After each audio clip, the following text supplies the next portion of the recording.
এই এক ব্যাগ ভর্তি জামা কাপড় নিয়েছি, এগুলো এখন এই মেশিনে শুকাবো, কারণ এখানে এটাই সিস্টেম।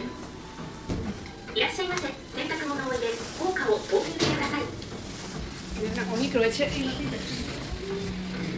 কাপড় দেখো সব দিয়ে দিয়েছি। আর এই যে এখানে 100 টাকার কয়েন হয় এগুলো, এই যে এখানে 300 টাকা আমি দেবো, তো তার আমি এটাকে লাগিয়ে নিচ্ছি।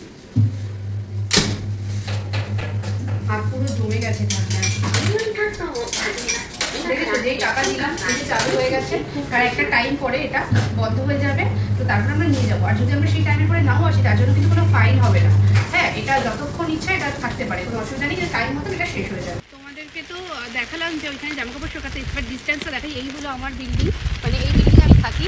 আর এই হোয়াইট বিল্ডিংটা হলো মানে মেশিন, মানে এখানে সবাই জামা কাপড় শুকাতে আছে, মানে মিডিলে শুধু এইটুকু ডিস্টেন্স আমার 2 পায়ের। তো কোনো সমস্যাই হয় না, তখন জামা কাপড় শুকিয়ে যাবে, তারপরে ও নিয়ে চলে যাবে আর আমি এখন চলে যাচ্ছি।